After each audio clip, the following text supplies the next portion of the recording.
Vivimos en un mundo hiperconectado. Con solo tocar una pantalla, podemos hablar con alguien al otro lado del planeta, ver su rostro en tiempo real, compartir fotos, videos y hasta traducir idiomas al instante. Con solo tocar una pantalla, podemos hablar con alguien al otro lado del planeta, ver su rostro en tiempo real, compartir fotos, videos y hasta traducir idiomas al instante. Smartphones, videollamadas, redes sociales. Damos por sentada esta comunicación inmediata, pero ¿alguna vez te has preguntado cómo llegamos hasta aquí? ¿Cuál fue el increíble viaje que nos llevó desde los métodos más rudimentarios hasta la tecnología que hoy sostenemos en nuestras manos? Acompáñame en este fascinante recorrido por la historia de la comunicación, una aventura llena de ingenio, perseverancia y revoluciones que cambiaron el mundo para siempre. Acompáñame en este fascinante recorrido por la historia de la comunicación, una aventura llena de ingenio, perseverancia y revoluciones que cambiaron el mundo para siempre. Prepárate para descubrir los hitos que conectaron a la humanidad. Retrocedamos en el tiempo, a un mundo sin cables ni pantallas. La necesidad de comunicarse a distancia es tan antigua como la humanidad misma.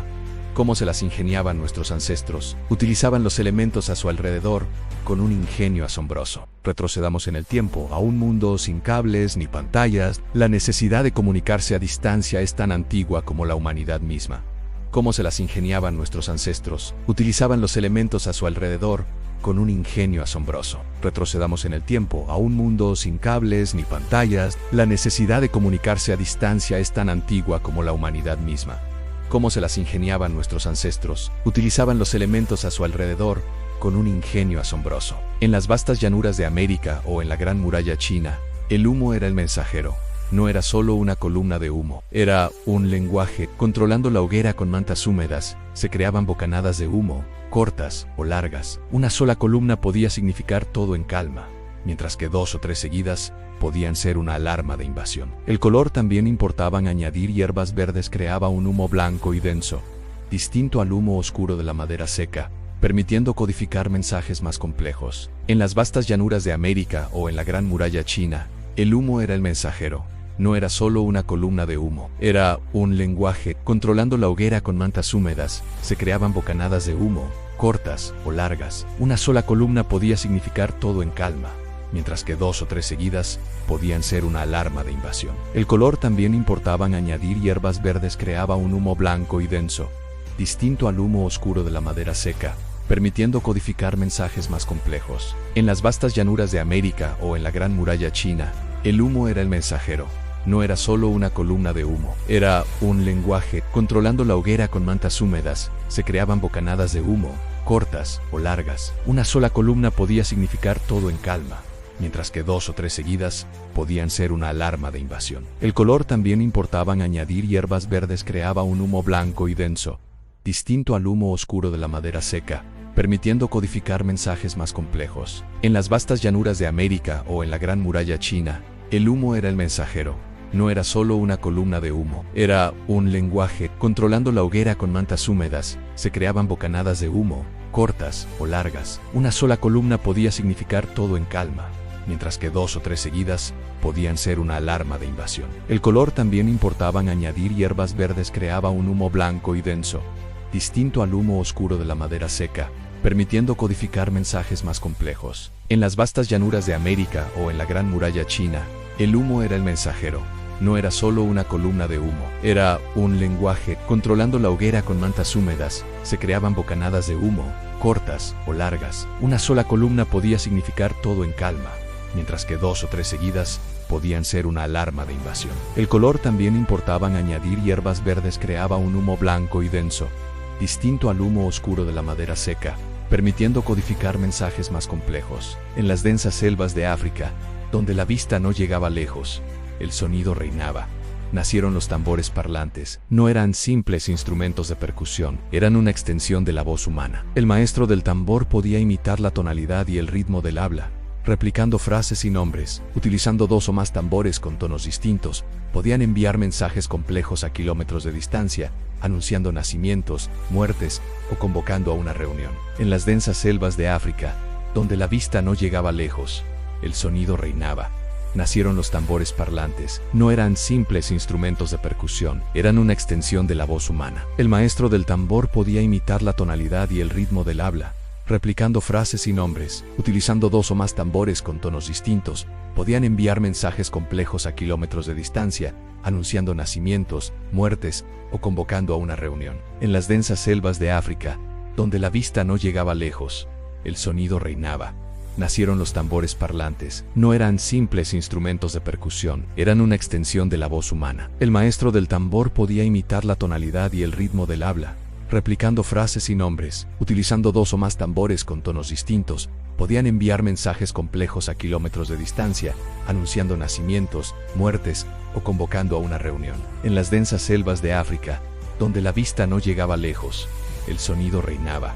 Nacieron los tambores parlantes. No eran simples instrumentos de percusión, eran una extensión de la voz humana. El maestro del tambor podía imitar la tonalidad y el ritmo del habla, replicando frases y nombres, utilizando 2 o más tambores con tonos distintos, podían enviar mensajes complejos a kilómetros de distancia, anunciando nacimientos, muertes o convocando a una reunión. En las densas selvas de África, donde la vista no llegaba lejos, el sonido reinaba.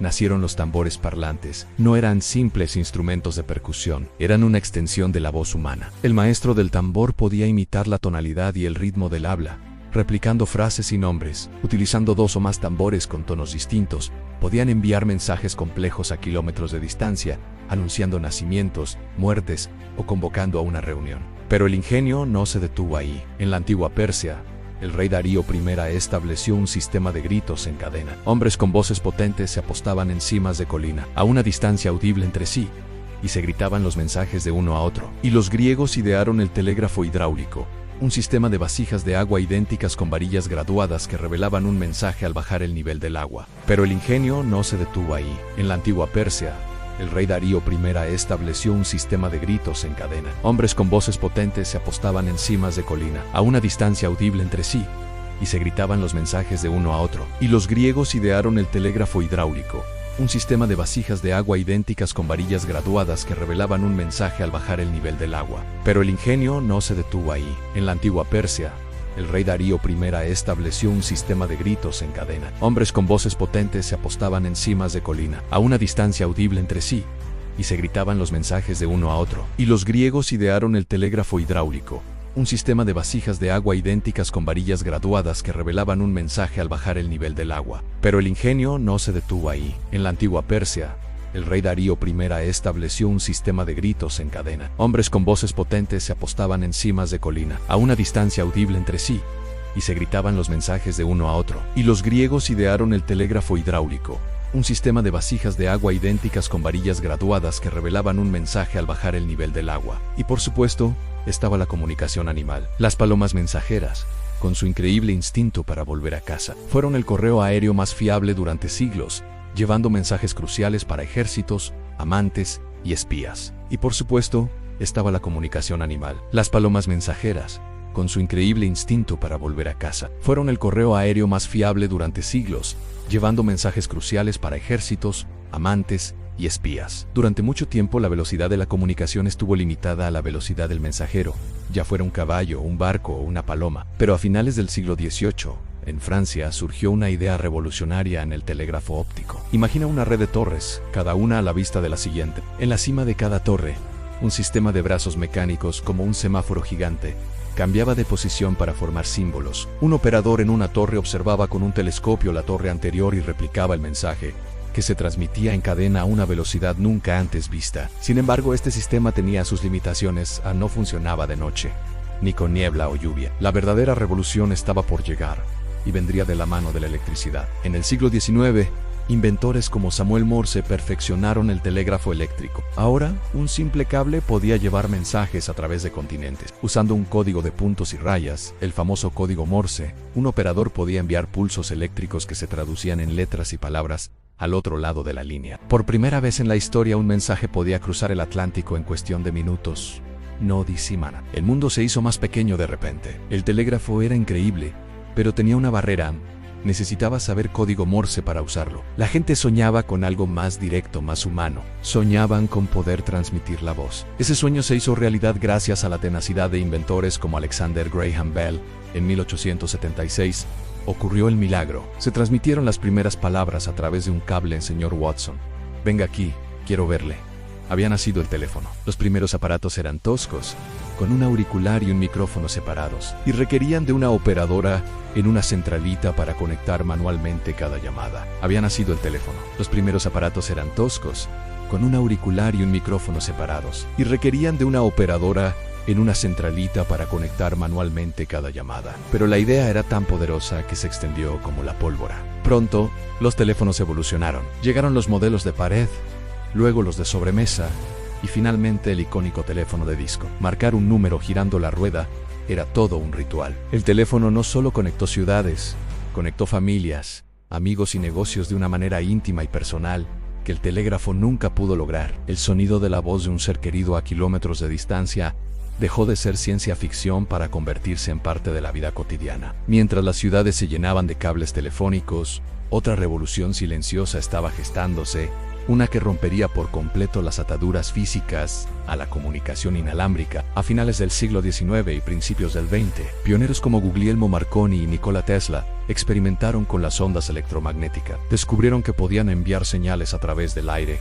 sin necesidad de ningún cable. Así nació la radio. Al principio, se usaba principalmente para la telegrafía sin hilos, vital para la comunicación con barcos en alta mar. Pero pronto, alguien tuvo la idea de transmitir no solo puntos y rayas, sino también voz y música. La radio se convirtió en el primer medio de comunicación de masas. Familias enteras se reunían alrededor del aparato para escuchar noticias, dramas y conciertos. Poco después, a esa magia del sonido se le sumó la imagen. La televisión, que comenzó como un experimento de laboratorio con imágenes borrosas en blanco y negro, explotó en popularidad después de la Segunda Guerra Mundial, llevando el mundo entero a la sala de estar de cada hogar. La televisión, que comenzó como un experimento de laboratorio con imágenes borrosas en blanco y negro, explotó en popularidad después de la Segunda Guerra Mundial, llevando el mundo entero a la sala de estar de cada hogar. El mundo inalámbrico había llegado para quedarse. La idea de llevar un teléfono contigo, de poder hacer una llamada desde cualquier lugar, parecía sacada de una película de espías. Pero en la segunda mitad del siglo XX,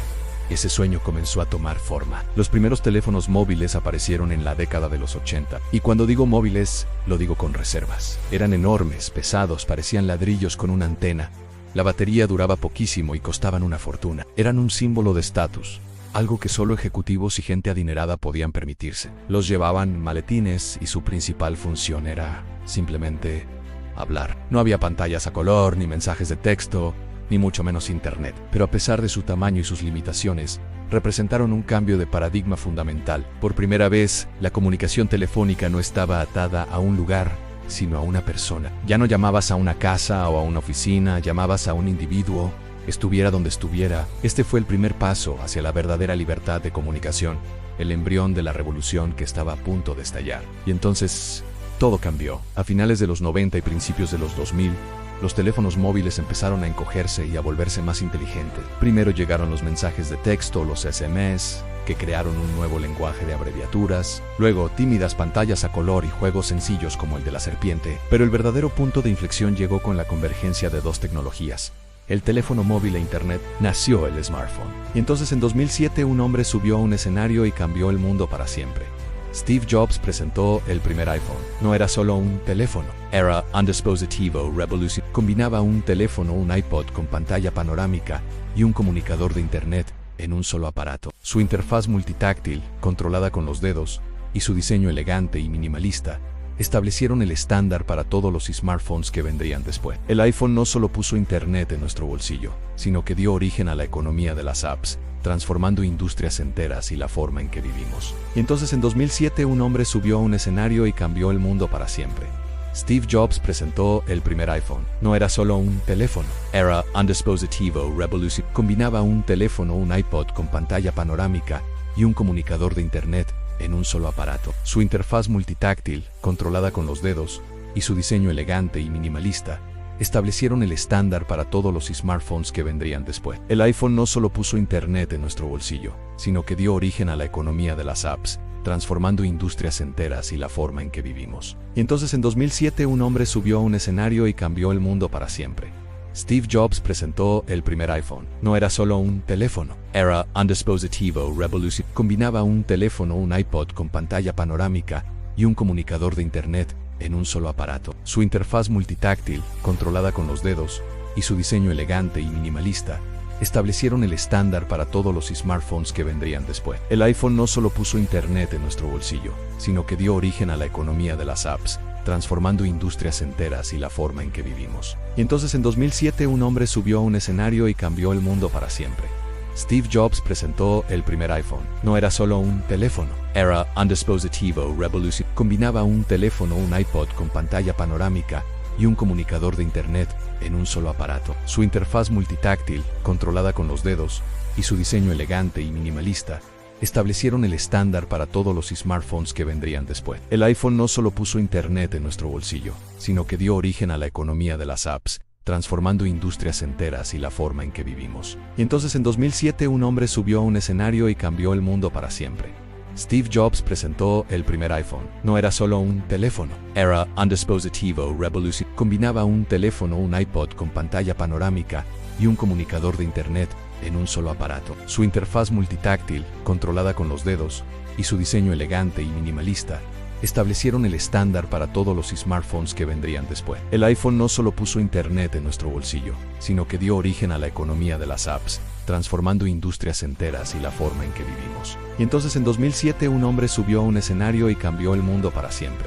Steve Jobs presentó el primer iPhone. No era solo un teléfono, era un dispositivo revolucionario. Combinaba un teléfono, un iPod con pantalla panorámica y un comunicador de Internet en un solo aparato. Su interfaz multitáctil, controlada con los dedos, y su diseño elegante y minimalista establecieron el estándar para todos los smartphones que vendrían después. El iPhone no solo puso Internet en nuestro bolsillo, sino que dio origen a la economía de las apps, transformando industrias enteras y la forma en que vivimos. Y entonces en 2007 un hombre subió a un escenario y cambió el mundo para siempre. Steve Jobs presentó el primer iPhone. No era solo un teléfono, era un dispositivo revolucionario. Combinaba un teléfono, un iPod con pantalla panorámica y un comunicador de Internet en un solo aparato. Su interfaz multitáctil, controlada con los dedos, y su diseño elegante y minimalista establecieron el estándar para todos los smartphones que vendrían después. El iPhone no solo puso Internet en nuestro bolsillo, sino que dio origen a la economía de las apps, transformando industrias enteras y la forma en que vivimos. De repente, teníamos en el bolsillo un dispositivo que no solo servía para llamar, sino que era un ordenador en miniatura, con acceso a correo electrónico, navegación web, mapas, y luego a un universo infinito de aplicaciones. La comunicación se volvió visual, con cámaras que capturaban cada momento y redes sociales que nos permitían compartirlo al instante con el mundo. El smartphone no solo cambió la comunicación, cambió la forma en que trabajamos, aprendemos, nos entretenemos y nos relacionamos. Se convirtió en el centro de nuestra vida digital, y cuando pensamos que ya lo hemos visto todo, la evolución continúa a un ritmo vertiginoso. Ahora mismo, estamos en el umbral de una nueva era. Imagina unas gafas ligeras y elegantes que no solo te muestran información superpuesta en el mundo real, sino que también te permiten comunicarte sin barreras. Estás en un país extranjero, hablando con alguien cara a cara. Mientras esa persona habla en su idioma, tú lees la traducción en tiempo real, proyectada discretamente en tu campo de visión. Y cuando tú respondes en tu lengua, esa persona escucha la traducción simultáneamente. Esta tecnología que combina realidad aumentada con inteligencia artificial ya está empezando a ser una realidad. Las barreras del idioma, que han separado a la humanidad durante milenios, podrían empezar a desmoronarse. La comunicación se volverá aún más fluida, más natural e instantánea, integrándose perfectamente en nuestra percepción del mundo, desde las señales de humo hasta las gafas de realidad aumentada. El viaje de la comunicación ha sido una búsqueda constante por conectar, por compartir, por entendernos mejor. Cada invención, desde el tambor hasta el smartphone, ha sido un paso para hacer nuestro mundo un poco más pequeño y nuestras relaciones un poco más cercanas. ¿Qué nos depara el futuro? Quizás interfaces cerebro-computadora que nos permitan comunicarnos con el pensamiento, o redes holográficas que nos hagan sentir que estamos en la misma habitación que personas a miles de kilómetros. Una cosa es segura, la necesidad humana de conectar seguirá impulsando la innovación de formas que hoy apenas podemos imaginar. La historia de la comunicación es nuestra propia historia. La historia de cómo hemos aprendido a hablar, a escuchar y a estar juntos a través de la distancia y el tiempo. Gracias por acompañarme en este increíble viaje a través del tiempo. Si te ha gustado el video y quieres seguir explorando las maravillas de la ciencia y la tecnología, no olvides darle a like, suscribirte al canal y activar la campanita para no perderte ningún episodio. Si te ha gustado el video y quieres seguir explorando las maravillas de la ciencia y la tecnología, no olvides darle a like, suscribirte al canal y activar la campanita para no perderte ningún episodio. Nos vemos en el próximo video.